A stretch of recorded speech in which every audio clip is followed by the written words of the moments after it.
Article 204 کے تحت وہ کہتے ہیں کہ جی ہمارے پاس آئینی پاور ہے، یہ گیلانی صاحب کے فیصلے میں یہاں پہ کہا گیا 6 مہینے تو سزا ہے، تو اس سے زیادہ بھی ہم دے سکتے ہیں۔ آئینی پاور میں لکھا ہوا ہے کہ supreme court can proceed under the law.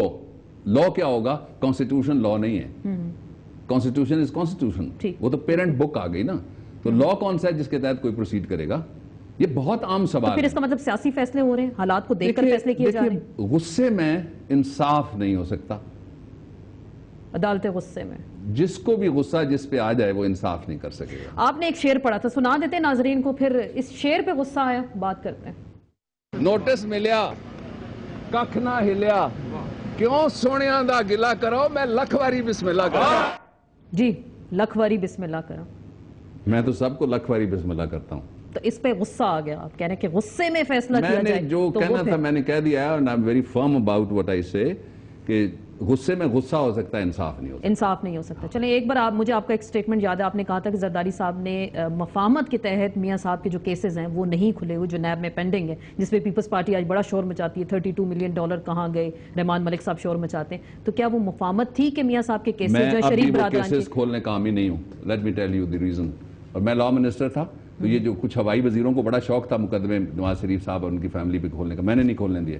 Late me take that responsibility. Why? وجہ یہ تھی کہ جب آپ بتا رہی تھی نا ابھی کہ آصف صاحب نے آپ کو اور 2 خواتین اور اینکر اور کھانے میں جو کہا، آپ نے ابھی جو بتایا، بالکل ایک ٹانگ پہ کھڑے رہے بابر امان صاحب۔ ہم تو میں تو رات کو بھی جیل میں جاتا تھا، رات کو، اس لیے کہ سارا دن تو میں نے کھڑے رہنا ہے، رات کو ہم نے تیاری کرنی ہے۔ تو ایک سے زیادہ مرتبہ محترمہ نے کہا، آصف صاحب نے کہا کہ بابر کوئی ایسی بھی حکومت آئے گی جو دوسری کے خلاف سیاسی مقدمے نہیں بنائے گی۔ تو میں نے کہا let us make a promise to ourselves کہ ہماری گورنمنٹ آئی تو ہم کسی سیاسی مخالف کے خلاف کوئی مقدمہ نہیں بنائیں گے، انتقام نہیں لیں گے، نہیں لیں گے نا۔ تو جب بھی یہ ہوائی وزیر آتے تھے، بڑے شوقین تھے 2-3 لوگ کہ یہ ہونا چاہیے، یہ ہونا چاہیے، حالانکہ سب سے زیادہ میرے ساتھ ان کا پولیٹیکل ریٹرک چل رہا تھا، جھگڑا چل رہا تھا، قتل کے فتوے آ گئے آپ کے سامنے ہیں۔ پھر آپ دیکھ رہی ہیں کہ لوڈ شیڈنگ میں نے کروا دی، آپ نے پنجاب کو بجلی سے محروم کیا گیا۔ مجھے آپ نے ابھی بتایا، حالانکہ میں پنجاب ہوں، میں پنجاب سے سینیٹر ہوں، یہ ایم پی ایس جا رہے ہیں، ابھی ایم این ایس بھی جا رہے ہیں، میں 6 سال کے لیے آیا ہوں اگر میں رہا تو، ٹھیک ہے۔ جو ایشو ہے وہ یہ ہے کہ کون ہے جو روکے گا پھر اس طرح کی پرسیکیوشن، پولیٹیکل پرسیکیوشن؟ اس کا کریڈٹ آپ لے رہے ہیں کہ آپ نے رکوایا، لیکن آج رحمان ملک صاحب کہتے ہیں کہ میرے پاس میں یہ مقدمہ میں نے کریڈٹ اکیلے نہیں لیا، میں نے محترمہ کا بھی نام لیا اور میں نے آصف صاحب کا بھی نام لیا، which is a correct position۔ میں وہ نہیں ہوں جو زبان سے جاگ نکالتے ہیں جب غصہ آ جائے، مجھے تو ظاہر ہے عاجزی آتی ہے، غصہ نہیں آتا، لیکن سوال یہ ہے کہ کسی نے روکنا تھا نا جی، کیوں ایسی پولیٹیکل پرسیکیوشن ہو؟ کتنے عرصے، میرا ایک پوائنٹ آف ویو یہ رہا ہے سارے زمانے میں، جب سے میں محترمہ کے کیسز اور آصف صاحب کے لڑتا تھا، کہ کیسز کیا یہ قیامت تک چلیں گے؟ انہوں نے کبھی ختم بھی ہونا ہے، کوئی لمیٹیشن بھی ہے دنیا میں، لمیٹیشن کی ڈاکٹرائن نہیں، تو کیا نواز شریف صاحب کی باری آئے تو پھر یہ لمیٹیشن والی بات میں نہ کروں؟ میں نے تو کرنی ہے نا۔ چلیں آپ وہ بات کر رہے ہیں، زرداری صاحب کے ساتھ وہ جو ناراضگی شہرازگی جو ہم سن رہے ہیں، کوئی 4 مہینوں کے دوران آپ کو کوئی رابطہ ہوا یا آپ نے رابطہ کرنے کی کوشش کی یا ٹیلی فون پہ کوئی بات چیت ہوئی ہوگی آپ کے ساتھ؟ نو کمنٹس۔ چلیں لیکن تخت لاہور کے حوالے سے جو آپ بات کرتے ہیں، صدر کے دو پہ پھر میں آ جاؤں گی کیونکہ اب ظاہری بات ہے معاملہ یہ آگے گرم ہوگا۔ آپ نے کہا تھا کہ تخت لاہور سے کبھی کسی کو اچھی خبر نہیں آئی، تو یہ کیس بھی اس وقت لاہور میں لگا ہوا ہے، تو شاید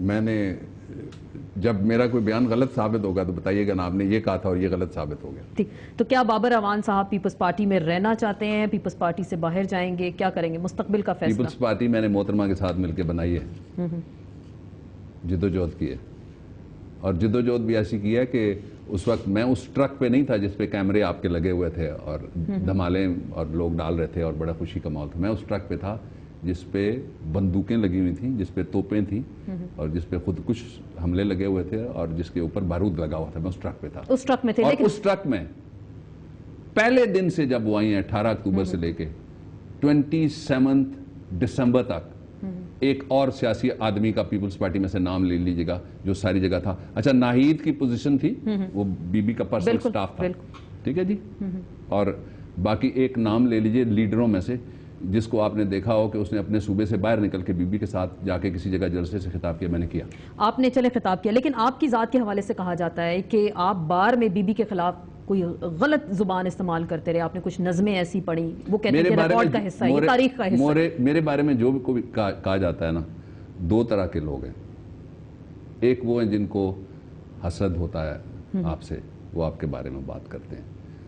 تو حسد کی آگ حاسد کے خاتمے کے ساتھ ختم ہوتی ہے، اس سے پہلے ختم نہیں ہوتی. اچھا، ایک اور کیٹیگری بھی ہے جو آپ سے خوف زدہ ہوتے ہیں، آپ کی پولیٹیکل پریزنس سے. میں اس طرح کی چیزوں میں نہ کبھی پہلے پڑھا ہوں نہ آج پڑھنے کا ارادہ ہے. آپ جو آپ کے بارے میں لوگ کہہ رہے ہیں، پارٹی کے اندر کی یہ رائے تھی کہ شاید آپ وعدہ معاف گواہ پارٹی کے خلاف بن سکتے تھے، اس لیے آپ سے دوریاں کر لی گئی، اس میں حقیقت؟